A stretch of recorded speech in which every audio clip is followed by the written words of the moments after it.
Olá pessoal, eu sou Ana Pierre, sou graduanda de Engenharia Civil pela Universidade Federal de Santa Catarina e no vídeo de hoje a gente vai continuar a nossa playlist de Mecânica de Sólidos 1 e a gente vai continuar resolvendo exercícios de flexão.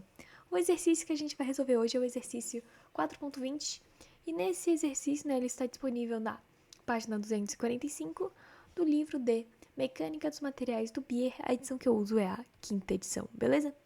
Então, para a gente começar, vamos ler aqui um enunciado do nosso exercício que diz o seguinte: sabendo que, para a viga mostrada na figura, a tensão admissível é de 82,7 MPa em tração e de 110,3 MPa em compressão.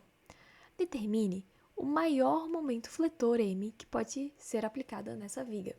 Então aqui a gente tem a vista lateral dela e aqui a gente tem a vista da seção transversal dela, né? E é uma seção transversal diferente, né? Porque a gente não tem ela sendo completa, a gente tem uma parte dela faltando, né? Que é esse semicírculo aqui. Então, o que a gente precisa fazer primeiro para a gente começar a resolver o nosso exercício?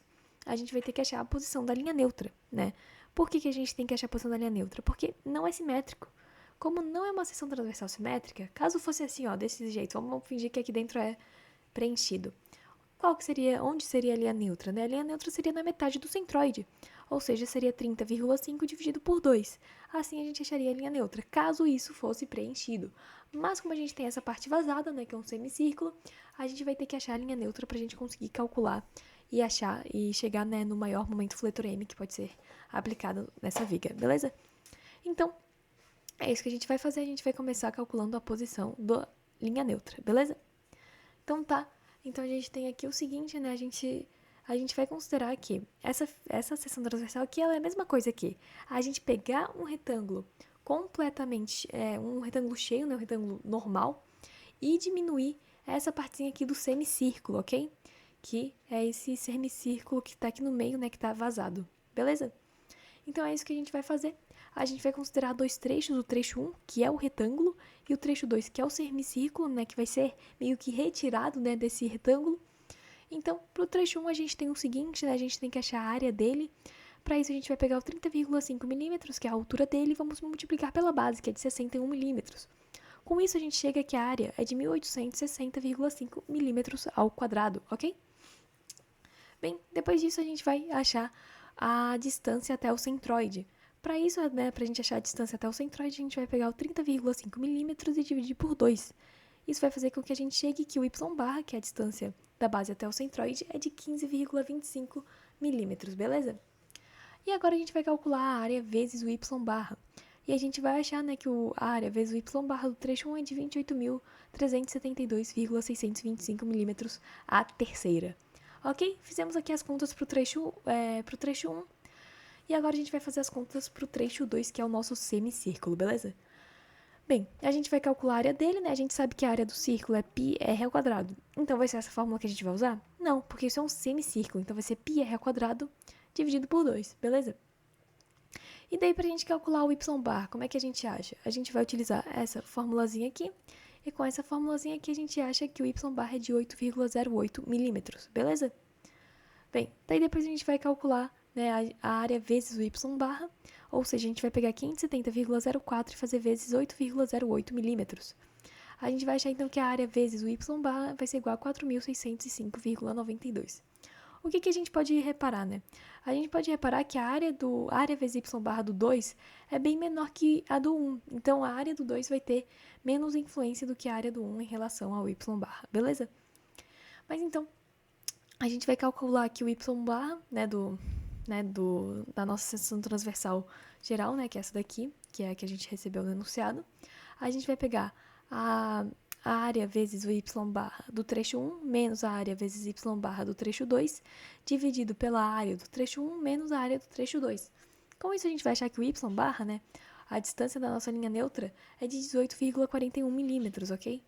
Agora, que a gente achou o y barra, a gente vai conseguir calcular o momento de inércia da nossa seção transversal, beleza? Né? Lembrando que isso daqui é a mesma coisa que o, o retângulo menos essa parte aqui, o semicírculo, ok? Então tá, continuando, a gente vai ter aqui o que a gente vai precisar para calcular o momento de inércia, né? O momento de inércia ele é igual a base vezes a altura, dividido por 12 e a altura elevada à terceira, né? Mas isso se a nossa linha neutra estiver no centroide. Se ela não estiver no centroide, ela estiver em relação a outra referência, o que a gente tem que adicionar? A gente vai ter que adicionar aqui a área, né? Que no caso a área é a base vezes a altura, vezes D. O que é o D, né? Nesse caso D1, né? Porque eu estou usando como exemplo essa parte aqui o retângulo. Então, o que é o D1? O D1 ele vai ser a distância por exemplo, aqui do retângulo, a gente tem o centroide, né? Ele vai ser a distância do centroide até a linha neutra, ok? Então, é isso que é o D1, beleza? Então, tá. A gente fazendo isso, né? Como que a gente vai achar o D1? Bem, a gente tem aqui, deixa eu pegar o rosinha. A gente tem aqui o y barra, que foi o que a gente calculou, né? O y barra que é o quê? A distância até o ln. Então, a gente vai pegar o D1, ele vai ser igual ao y barra menos o y barra 1. O y barra 1 que a gente achou aqui no enunciado, que é 15,25 milímetros, ok? Então, a gente vai pegar o y barra menos o y barra 1 e com isso a gente vai conseguir achar o D1, que é de 3,16 milímetros, né? Como a gente pode perceber o quê? A gente pode perceber que o D1 ele tem uma distância menor do que o D2, né? Já dei um spoiler, mas o D2 ele tem 10,33 milímetros. Por quê? Porque a área do trecho 1, ela influencia bem mais do que a área do trecho 2, né? Por isso, o D1, né, ele tem então uma distância menor, ok? Então tá, e a gente tem aqui que o D2, né, ele é de y barra menos o y barra 2, ok? Que aqui a gente vai ter o y barra, que é a distância da base até a linha neutra, e a gente vai ter o y2, que é a distância da base até o centroide dessa parte, e o D2, né, que vai ser o y barra menos o y barra 2. E a gente vai chegar aqui a 10,33 milímetros, beleza? Ok? Agora que a gente já achou isso, a gente vai fazer o seguinte, né? A gente vai finalmente calcular o momento de inércia, que é essa fórmula que eu tinha mostrado para vocês. Daí, a gente substituindo os números ficaria a base, que é de 0,061 metros, vezes a altura, que é de 0,0305 metros, elevado à terceira, dividido por 12, mais a área, né, que ficou meio estranho. Peraí, opa, aqui tá errado, hein? Aqui eu me apressei na hora de fazer as contas, né, no caso, 0,061, que é a nossa base, vezes a altura, vezes o quê? Vezes o D1, que é de 3,16, 0,0316, ok? Elevado ao quadrado, não podemos esquecer, né, que essa... Opa, eu esqueci antes, né? Mas não podemos esquecer que é essa formulazinha aqui, ok? Tudo certo? Bem, daí agora a gente vai calcular o momento de inércia do 2, né, que é o nosso trecho 2, que é nosso querido semicírculo, e ele vai ter um momento de inércia diferente, né, ele não vai ser esse momento de inércia padrão, né, ele vai seguir essa outra convençãozinha aqui. Então, a gente vai ter que o momento de inércia dele vai ser igual a π vezes r elevado à quarta, dividido por 8, menos a área do 2 vezes o y barra 2. E, né, calculando isso daqui, a gente vai achar, então, que o momento de inércia vai ser igual ao momento de inércia do trecho 1, menos o momento de inércia do trecho 2. A gente vai achar, então, que o momento de inércia é igual a 8,7 vezes 10 elevado a menos 8 metros na quarta, ok? Agora que a gente já conseguiu achar o momento de inércia, a gente vai finalmente conseguir calcular os momentos, beleza? Então, o que a gente tem que pensar aqui, né? A gente tem que primeiro analisar o momento. E se a gente analisar o momento, o que a gente consegue perceber? A gente consegue perceber que as fibras de baixo elas irão comprimir, né? Que normalmente não é o sentido convencional, ok? Mas como elas vão comprimir, ou seja, a parte de baixo da linha neutra vai ser a de compressão e a parte de cima vai ser a de tração. Então, a gente vai ter distâncias diferentes pro de tração e pro de compressão, ok? A gente vai ter distâncias diferentes, né, da linha neutra até a borda.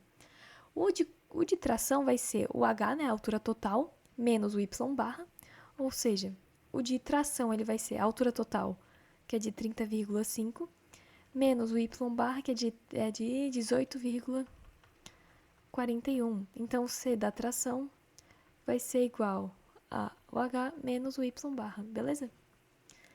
Então tá. Já o de compressão ele vai ser igual ao Y barra, que é 18,41 milímetros, ok? A gente tem essa fórmula, né, que a gente aprendeu na aula teórica, que a tensão é igual ao momento vezes a distância da linha neutra até a borda, né, até a parte mais distante, no caso, né, eu falo até a borda por praticidade, dividido pelo momento de inércia que a gente calculou aqui em cima. Só que o que interessa pra gente é o momento de inércia, então, momento de inércia não, perdão, momento fletor. A gente vai tacar o momento de inércia para o outro lado, multiplicando, e vamos tacar aqui a distância dividindo para o outro lado. A gente vai achar que o momento é igual a tensão vezes o momento de inércia dividido pelo Czinho, ok? Então, com isso, a gente tem que o momento ele vai ser igual a tensão de tração vezes o momento de inércia dividido pelo Czinho. A tensão de tração foi dada no enunciado, que é de 82,7 vezes 10 elevado a 6, vezes o momento de inércia, que é 8,7 vezes 10 elevado a menos 6, e o Czinho, né, que é o que a gente calculou ali em cima, que é de 0,0305 menos 0,01841, a gente acha que o M, o momento fletor, é igual a 599,3 newtons metro, ok? E agora a gente vai calcular o da tensão de compressão, né? A tensão de compressão que ela é maior, né? Daí a gente vai ter aqui que a tensão de compressão é de 110,3 vezes 10 elevado a 6. Isso também está no enunciado. Vezes 8,7 vezes 10 elevado a menos 6. Isso a gente calculou. Dividido pelo Czinho, né? O Czinho da borda. Que vai ser de 0,01841. Beleza? A gente vai achar que o momento é de 421,2 Nm. Bem, agora que a gente já calculou os dois valores, o que a gente tem? A gente tem que o momento de tração máximo que vai acontecer vai ser o de 599,3 Nm. Por que o momento máximo de tração vai ser esse? Porque a gente está usando a tensão máxima que pode ser aceita. Já a tensão de compressão, o máximo de momento que pode ser aceito é de 521,2 Nm. Então, qual que é o maior momento fletor que pode ser aplicado nessa viga? Bem, o maior momento fletor que pode ser aplicado nessa viga é de 521,2 Nm. Por quê? Se a gente aplicar esse momento aqui, vai dar ruim na parte de compressão. Já se a gente aplicar 521,2 Nm, não vai dar ruim na parte de tração, porque ele aguenta até 599. Então, a gente vai dizer que o momento máximo vai ser igual a 521,2 Nm. Ok, pessoal? Eu espero que vocês tenham entendido, que vocês tenham gostado. Por favor, qualquer dúvida, deixe nos comentários. Se puderem se inscrever, deixar um like, né? Então é isso. Muito obrigada e tchau, tchau!